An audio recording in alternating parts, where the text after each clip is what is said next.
Hey guys, Annie here. I'm just going to do a quick tutorial on how I'm doing these fringed fonts on my embroidery machine.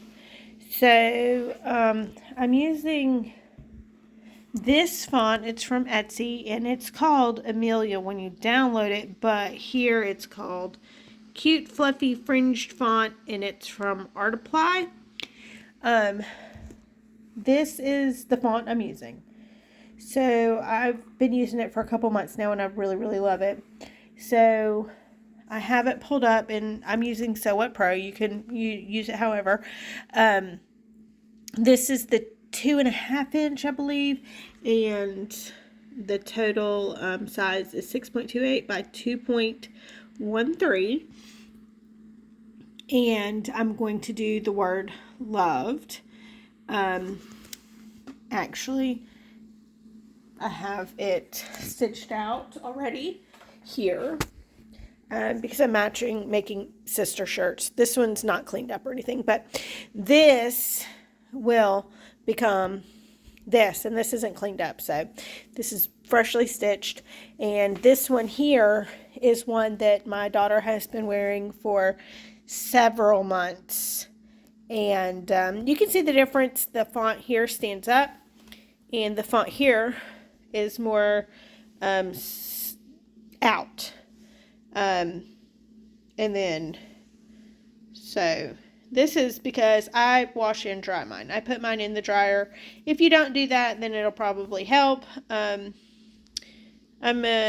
have 4 kids and I try to not hang to dry or anything like that, as little as possible. So I just throw this one in the dryer. I've never had a problem with it other than it stands up, which I actually like better. So I have this and I have it already in my machine, and then I have my shirt and it is already hooped, and I'm going to come over here and pop it up on my machine. Here's my design already on here. It's a 20-minute stitch out and it's on here. So I'm going to pop my hoop on and center it. And once I do that, I'll start stitching and kind of show you how it stitches out. Okay, as you can hear, my embroidery machine's going behind me, and I'm going to just talk real quick about a couple of tips on how to use this font. Number one, because when this is done, we're going to cut the bobbin threads and make it stand up like this. It's best if you put your letters very close, almost overlapping, because they won't be like that when we're completely done. So you really want it to be pretty close, because you can see that this the stitch out comes out way further. So while it's stitching, this is kind of how it stitches. Just in a wide, it's very wide. Another thing with this font is that it does a little sections and then does in the middle, because ultimately when it's all done, you're going to cut the bobbin and the only thread holding on is going to be that center stitch here. Another tip is, you can see that it's kind of bulgy or pokey or whatever. It's really best to pull this pretty tight. I mean, of course not, you don't want it super tight, but it does pull a lot more than most other fonts. So you just want to make sure that it's pretty tight in your hoop. So I'm going to let this stitch out, and when I pull it off, I will show you how to go from this to this. Still stitching out over here. We are on the E, and it will be done soon. Okay, here we are all stitched out. I'm going to get it off of the machine and unhoop it, and I will show you how we go from this to fringe. Okay, here we are unhooped, and I've got some frayed pieces, threads and stuff, but I will worry about that after I do my fraying. So I'm going to flip the shirt inside out. Okay, so this is the back of the shirt all stitched out.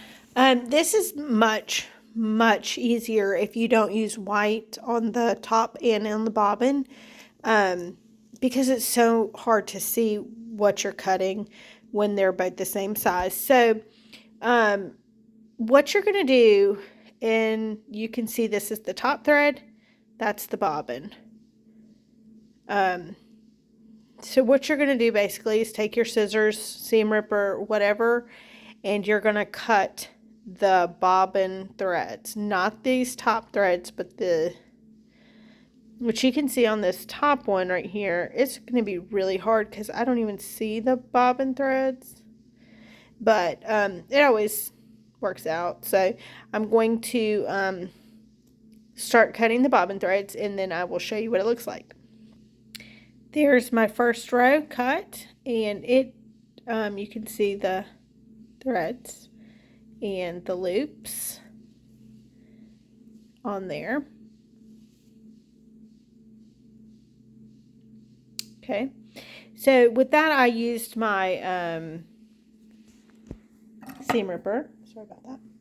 My seam ripper, and I just pull it in. Let me see if I can get a good shot of that. I basically just, oops, sorry guys. Put it inside of the row of threads. And, okay, sorry. I put it inside the row of threads, and you can see where the bobbin thread is at the very bottom. So, and then I'll just rip it. And that's the easiest way for me because I was using a little bitty pair of scissors, and it was really hard to see the bobbin threads plus cut and all that. So the seam ripper has been super awesome for that. Okay, so I did 2 letters, and now I'm going to show you how to pull the threads up to make it fringe on the front. So I'm going to turn my shirt inside out. Okay, now I've turned the shirt right side, and you can't even tell that I've cut the bobbin threads yet. So basically now at this point you're going to take your seam ripper again, and you're going to go inside the threads and just pull them up.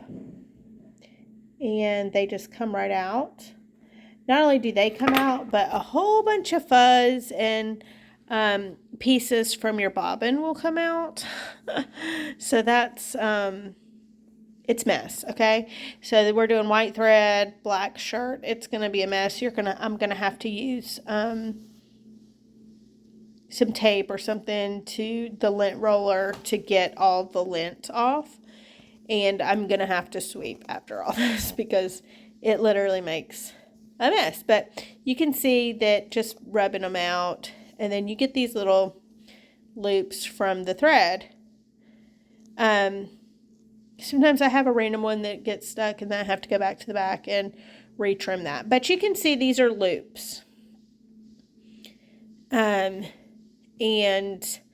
that's how you get your fringe. So you just continue to do this until it's all done, and it looks like this.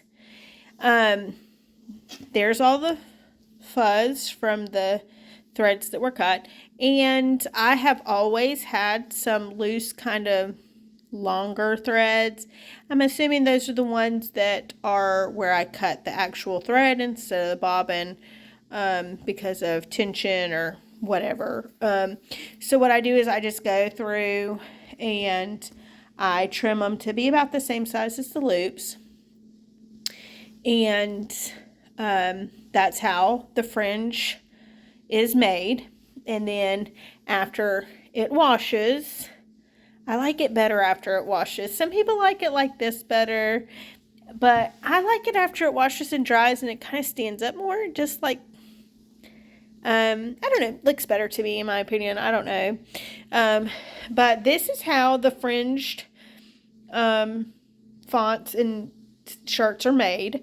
If you have any questions at all, please feel free to ask me in the comments or email me or something. And I'll be happy to help with anything. Thanks, guys, for watching. Like, subscribe. Thank you so much. You have no idea. I hope you found this useful. If you have any more questions, please, please, please ask.